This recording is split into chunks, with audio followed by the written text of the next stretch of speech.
Hello students, my name is Ashish. In the last video, we studied the chapter of studies written by Francis Bacon and we studied the part 1 in the last video. So in this video, we are going to study the part 2. ये जो पूरा chapter है poetry और काफ़ी highly literature language में लिखा हुआ है. It is so difficult to explain and the understand as well.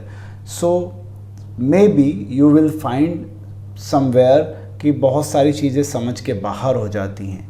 ये पूरा का पूरा चैप्टर बुक्स के बारे में है और इसमें कहा गया है कि जो बुक्स होती हैं वो डिफरेंट तरह की बुक्स होती हैं. कुछ बुक्स तो ऐसी होती हैं जिनको हम आराम से पढ़ लेते हैं क्योंकि वो समझ आती हैं. कुछ बुक्स ऐसी होती है जो समझ में ही नहीं आती है. पढ़ाई के बारे में भी कहा गया है कि जो पढ़ाई है कुछ लोग सिर्फ इसलिए पढ़ते हैं क्योंकि उनको नौकरी करना है, कमाना खाना है उस पढ़ाई के दम पे. कुछ लोग इसलिए पढ़ते हैं, फॉर एग्ज़ाम्पल हम बात करें अंबानी और उनके बच्चे, है ना. भाई इतना पैसा है कि सातों पुश्ते बैठ के आराम से खा सकती है, उसके बाद की भी खा सकते हैं. So what if they are not studying? क्या उन्होंने पढ़ाई नहीं किया, नहीं कर रहे हैं? No, they graduated, they done MBAs and all the things which they could. तो उन्होंने बहुत पढ़ाई करी है बिकॉज दे वांट टू, है ना, गेन द नॉलेज. उन्हें नॉलेज पाना था, इसलिए उन्होंने नॉलेज पाने के लिए पढ़ाई करी. So it was all about the studies and the books. So let's start the part 2 and we already studied till part 9. Now we are making this part 10. Reading maketh a full man, conferences a ready man and writing an exact man. जो इंसान पढ़ना सीख लेता है, मान लो वो full man या संपूर्ण मानव बन गया. कॉन्फ्रेंस अ रेडी मैन, है ना, वो कॉन्फ्रेंस कर लेता है तो वो एक तैयार इंसान है. And writing an exact man, और एक बिल्कुल सही तरह के इंसान को अगर आप कह रहे हो तो वो राइटिंग करना सीख जाए. तो reading adds perfection to a man's personality. जो शख्स अच्छा पढ़ लेते हैं, जिनकी पढ़ने की स्पीड अच्छी होती है, वो शख्स क्या करता है, उसकी पर्सनालिटी को बढ़ा देती है ये चीज़. So let's start the explanation. Discussing with others about the contents of a book imparts special practical skills to the reader. जो दूसरों को फ्रांसिस बेकन बताना चाह रहे हैं कि क्या रीडिंग की जो चीज़ें एक पढ़ाई होती है वो और बुक्स होती हैं, वो क्या प्रैक्टिकल स्किल्स या क्या अच्छी स्किल्स दूसरों के अंदर डाल देती है. Writing removes all the residual weaknesses. जो लोग लिखना सीख जाते हैं उनको बेकार की जितनी भी कमज़ोरियाँ होती हैं, यानी कि पढ़ने में, लिखने में या फिर ना बोलने में, वो सारी दूर हो जाती है. And ignorance from the person and enables him to remember the contents of a book. वो उसको इस लायक बना देती है कि वो कंटेंट को याद रख सके, क्योंकि अगर वो लिखना सीख गया है तो लिखते लिखते उसे बहुत सारी चीज़ें याद भी होना शुरू हो जाती हैं. ठीक है.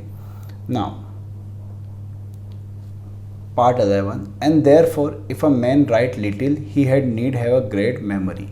अब जैसा कि हमने बताया कि भाई जो लिखेगा ज़्यादा से ज़्यादा उसका दिमाग शार्प होगा, उसको याद अच्छी से रह जाएगी.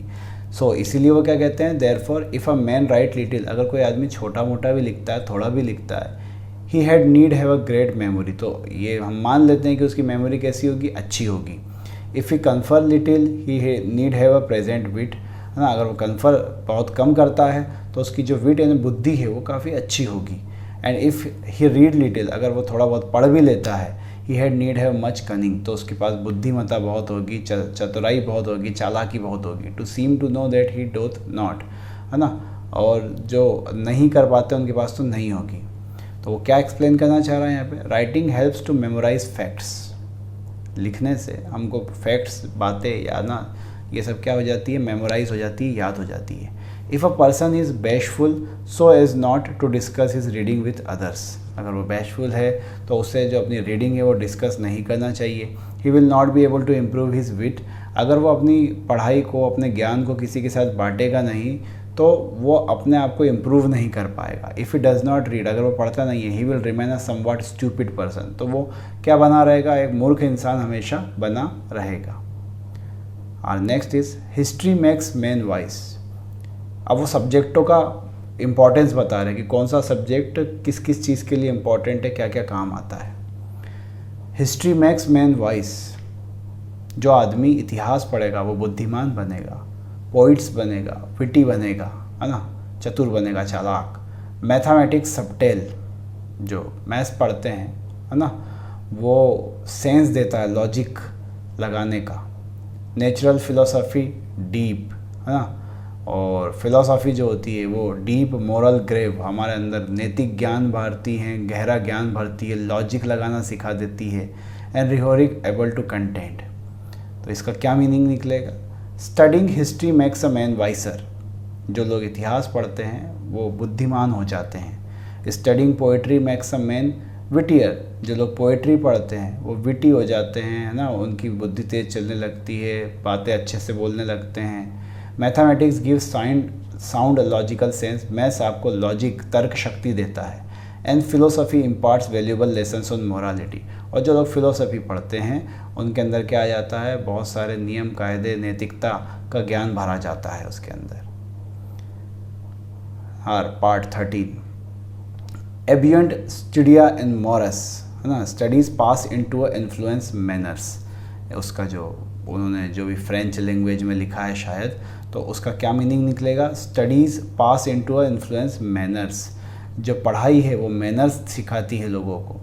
There is no stone or impediment in the wit but may be wrong wrought out by fit studies like as disease of the body may have appropriate exercise. वो क्या कहते हैं, इसको ज़रा समझते हैं क्योंकि उन्होंने दूसरी लैंग्वेजेस का भी इसमें यूज़ किया है। Wit is a god given gift, wit बुद्धि ये गॉड गिवन है, भगवान देता है इसे। It is present in everybody, होती सब के अंदर है लेकिन इस्तेमाल सारे नहीं कर पाते हैं। However it can be sharpened by selective study, हाँ आप इसे तेज कर सकते हैं, शार्प कर सकते हैं, बढ़ा सकते हैं सिलेक्टेड चीज़ों को पढ़कर। This is a keen two way certain weakness of human body, ये बिल्कुल वैसा है जैसे कि किसी ह्यूमन बॉडी की वीकनेस को दूर किया जाता है ना, किससे? फिजिकल एक्सरसाइज से, एक्सरसाइज करा के। Bowling is a good for the stone and Reigns, है ना, यहाँ पर इसे पार्ट 14 होना चाहिए था। Bowling is a good for the stone and reins, shooting for the lungs and breast, gentle walking for the stomach, riding for the head and the like they cure many ailments. तो यहाँ पर जो है लेखक है, दिट should be part 14, है ना। और इसका जो मीनिंग है वो मीनिंग मैं एक्सप्लेन कर देता हूँ, I forgot to write that. वो अलग अलग महत्व बता रहे हैं कि किस किस चीज़ का क्या मतलब है। बॉलिंग, है ना, वो बॉलिंग जो वो आपने देखा होगा कि वो से उंगलियां डाल के बॉल घुमा के फेंकते हैं, है ना। Bowling is good for stone and Reigns, है ना, तो जिन लोगों को पथरी की बीमारी है या जिन लोगों को पेट से संबंधित समस्या हैं उनके लिए अच्छी है। Shooting for the lungs, lungs की बीमारियों वालों को शूटिंग करना चाहिए, शूटिंग अच्छी रहती है उनके लिए।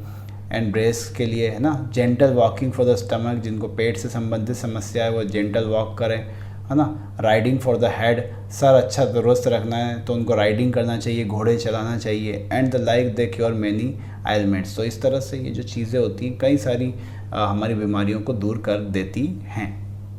और next part is so if a man's wit be wandering let him study the mathematics, अगर किसी की बुद्धि बहुत भटकती है तो उसे क्या करने दो, उसे मैथ्स पढ़ने दो। For in demonstration if his wit be called away never so little he must begin again, क्या मतलब कहता है वो? If a person is unable to concentrate, अगर कोई आदमी कॉन्सेंट्रेट नहीं कर पा रहा, he will do well to study in mathematics to focus his wavering mind, तो उसे मैथ्स पढ़ना चाहिए ताकि उसका भटकता हुआ दिमाग सही जगह केंद्रित हो जाए। In maths a slight loss of concentration leads to grave error, क्योंकि मैथ्स से क्या होता है कि अगर कॉन्सेंट्रेशन भटका तो फिर गलती हो जाएगी, सवाल समझ थोड़ी ना आता है। This makes the man to start all over again to do it, और फिर सवाल समझ नहीं आया, गलत आंसर आया तो फिर सारी प्रक्रिया वापस से शुरू करना पड़ेगी। Studying mathematics restrains the mind from daring of elsewhere, इधर उधर भटकने से आपके दिमाग को रोक लेता है गणित। और next part is if his wit be not apt to distinguish or find differences, let him study the schoolman for they are simony sectors। वो क्या कहता है कि अगर किसी का जो दिमाग है वो चीज़ों में अंतर पैदा नहीं कर पाता है ना, तो उसे क्या करना चाहिए? स्कूलमैन पढ़ना चाहिए, है ना। क्या होता है आगे समझते हैं एक्सप्लेनेशन में। If a person does not have the ability to discern, यानी कि अगर वो अंतर कर नहीं सकता है चीज़ों के बीच में, उसमें ये क्षमता नहीं है, he will be benefited by studying school man as it trains mental ability. तो उसे स्कूल मैन या फिर जो है ना फिज़िकल चीज़ें होती हैं उनको पढ़ना चाहिए, इससे उसकी मेंटल एबिलिटी बढ़ेगी and develops the art of expression. और वो क्या कर पाएगा, है ना, उसे ड्रामा वगैरह ये सीखना चाहिए ताकि वो अपने एक्सप्रेशंस को अच्छे तरीके से बता पाए, है ना। Our last part is if he be not apt to beat over matters and to call up one thing to prove and illustrate another, let him study the lawyer's cases. So every defect of the mind may have a special receipt. अगर वो क्या कहते हैं कि जो उसे lawyer की पढ़ाई करना चाहिए, वकालत की पढ़ाई करना चाहिए ताकि वो दूसरों को भी, है ना, चीज़ों को बता सके, समझा सके। क्या एक्सप्लेनेशन है इसका? If a person is unable to garner facts, अगर वो फैक्ट्स नहीं निकाल पाता है ना, एंड मैनिपुलेट देम, और उनको पलटना चाहता है या उनमें छेड़खानी करना चाहता है, to put across his views convincingly, ताकि वो अपने विचारों को बहुत बेहतर ढंग से रख सके, studying law will help him, तो उसकी मदद कौन करेगा? लॉ, है ना, कानून की पढ़ाई जो होगी वो उसकी मदद करेगी। दस every deficiency of mind can be addressed by appropriate reading, तो दिमाग से संबंधित हर पढ़ाई, हर बीमारी को पढ़ाई से आप उसमें हल ढूंढ सकते हैं, दूर कर सकते हैं। So it was all about the chapter of studies. Thank you for watching.